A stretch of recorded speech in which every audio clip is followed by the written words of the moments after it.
Isang magandang araw ulit sa inyo lahat mga boss. At nandito ulit tayo sa Mount Piniton Game Farm sa Sorsogon City, Bicol. So gumanda na yung panahon pero biglang nagkulimlim na naman. Pero ngayong halos maghapon hindi naman umulan. So siguro ngayon ay mag-alas 2 na ng hapon. So sana wag na umulan kasi makapagpahinga naman yung mga alaga natin sa ulan. Ayun, so ngayon ay naisipan ko na i-share sa inyo, no, at ipakita yung mga bull stag ko dito na yung bunga bull stag namin na nanalo na, no, mga pumasa sa exam. So meron ako dito mga nakatali na mga winner na pinapalugo natin. Hindi natin magamit sa breeding ngayong early bird kasi halos lahat naglulugon. Pero itong isa, ito yung una natin na one time winner sa derby winner natin, yung ating Joe Black. Yan, so gagamitin natin siya sa ngayong early bird kasi hindi pa naman siya naglulugon, pero malapit na yan. So one time winner siya, derby. So Joe Black. Yan yung ating Joe Black na one time winner. Ayan, so yung susunod natin, yung makikita nyo dito na mga bull stag natin halos lugon na, wala na mga buntot. Binunutan ko na para sumabay na sa pagtubo sa mga balahibo sa katawan. Ito yung ating Boston Esculin na one time winner. Bull stag pa lang to. Ayan, yung niya, yung tama niya sa daliri lang, naputol yung isa niyang daliri sa bandang kanan. Wala siyang tama sa katawan.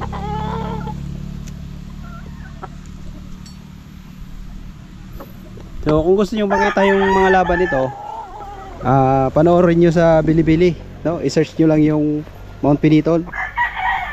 Nandun yung ibang mga laban ng ating mga warriors, no? So yung iba nandito sa dulo, punta natin. Yung mga nakatali kasi dito, mga national natin na stag, no? Ayan. So karamihan talaga dito sa mga bull stag natin hindi magamit kasi nga molting season sumabay sa molting season. So kaya itong isa, ito yung ating Black Wings, SBR na Black Wings, one time winner. Ayan. So tinawag namin na Black Wings kasi kitang kita naman na itim lahat yung kanyang pakpak. Yung SBR kasi namin dito, dalawang klase yung lumalabas. Ito yung Black Wings tsaka yung regular na SBR, yung may pula sa pakpak. Ayan. So ito yung pinaparami namin dito, no? Kasi sa lahat na magkakapatid na SBR, yung mga pumapasa sa lalaban nila, yung mga Black Wings natin. Pumasa din naman yung may mga naman kami na regular na SBR, pero ito talaga yung nagpakita na maganda. Ayan, so tumutubo na rin yung kanyang buntot dahil nabunutan na rin natin siya. So yan yung kagandahan, no? Isang tip lang, kapag nakita nyo na naglaglaga na yung mga balahibo sa katawan niya, bunutin nyo na yung mga buntot para sumabay na sa pagtubo sa mga balahibo niya sa katawan. Kasi kapag hindi nyo binunot, hinayaan nyo lang, mahuhuli masyado kasi yan yung pinakahuling tumubo, yung buntot. Kaya kung hindi nyo bubunutin, matatagalan, no? Yung paglulugo nila matagal matapos. Kaya pinakamaganda yung ginagawa ko dito, binubunot ko na yung buntot para sumabay na sa sabay-sabay na silang tumubo at matapos, no, yung sa katawan tsaka sa buntot. Ayun yung isang tip natin, ano. So ngayon ay punta natin yung susunod. Ayun, pakita ko lang sa inyo yung tatay ng ating SBR. Yan, ito yung ating bullcock na galing Mount Banahaw. Naglulugo na rin kaya hindi natin magamit, no? Ito yung tatay ng ating mga SBR dito. Dito sila nagmula. Kung mapapansin nyo, yung pakpak niya mapula, no?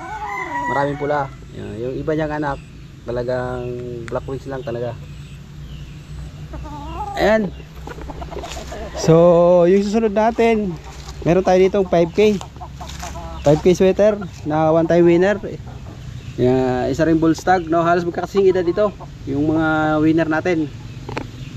So hindi na sundan yung kanilang laban kasi nagano agad tawag noon, naglugon agad. Ayan, ito yung 5K sweater, no? Dalawang klase yung 5K sweater namin dito, yung straight comb tsaka P-comb, no? Dalawang klase yung lumalabas. So ito yung aming straight comb na one time winner. So patubo na rin yung buntot niya, nabunutan ko na rin. Ayan yung ating 5K sweater. Meron din tayo dito McLean. So broodcock na to, no? One time winner din to sa derby, pero hindi kami yung naglaban nito. Nung nakuha namin to sa kaibigan ko, one time winner na siya. Ayan, sa WPC derby, no? Ayan. So one time winner natin na McLean. High action kung tawagin dito sa atin, high action. So McLean hats. Nandito rin yung ano dito, yung tatay nito. Nakuha rin namin sa kinuna namin ito sa kaibigan ko. So nandito sila yung tatay nito. Hindi rin magamit sa breeding kasi naglulugo na rin. So yung susunod natin yung ating Bruce Barnett sweater. Ayan, pure na Bruce. Kaya lang sa lahat ng magkakapatid, siya lang yung naibang kulay, no? So kulay gold siya. Yung balahibo niya kulay gold, tapos may mga puti. Yung lahat ng kapatid niya kulay pula, dark red tsaka light. Siya yung gold lang talaga siya. Kaya tinatawag ko siyang Golden Bruce, no? Dahil mas marami siyang gold sa balahibo. So one time winner, bull stag. Ano na rin siya, tawag nun, naglulugo na rin. So bubunutan ko na rin ito ng buntot kasi para sumabay na rin, no, sa pagtubo sa mga balahibo niya sa katawan. Yung susunod natin, itong ating isa pang SBR na black wings. So one time winner din to. Yan. Kaya lang ano to, yung laban nito walang video, no, hindi natin nakunan dahil hindi tayo nakapasok nung nilaban to. So sila na lang yung ano, yung bitaw nito, yung kaibigan natin. Pero nanood ako, kaya lang hindi na nakapag video. Ayan yung ating black wings din na SBR. Ayan, naglulugo na rin, pero malapit na rin yung bunutan ng buntot. So, maliit lang to, no? Nasa ano lang to, ang timbang nito nasa 1/8. Ayan, so small siya but terrible. Ayan yung ating SBR na one time winner, bull stag. Okay, yung next natin yung meron tayo dito yung Joe Black. Pure din to na Joe Black, bull stag. Yan. Ano na rin, patubo na rin yung kanyang buntot. So one time winner din siya. Naglulugo na rin. pure na Joe Block. Yan, so straight comb yung Joe Block namin dito, straight comb. Straight comb side kasi dalawang klase rin yung Joe Block ni Sir Mike, no? Yung Joe Block natin ay galing kay Sir Mike Pindosa ng 4 lines. So dalawang klase, yung Joe Block niya, P-comb tsaka straight comb. Ayan. So putol na yung daliri nito sa likod, sa bandang kanan. Naputol nung sa laban, no? Yung nilaban natin. Tapos naglugo na rin, kaya ayun. So halos ng mga winner namin dito ay magkakasing edad lang. Yung mga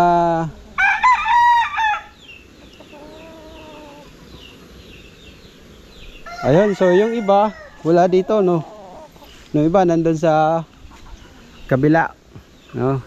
Naka ano doon sa, tapos yung iba nandun sa ano, ibang kamag-anak natin na gusto rin magkaroon ng magandang lahi ng manok. Siyempre hindi naman ibang tao, kaya pinahirap muna para maka ano rin, bawas-bawas din sa pakain.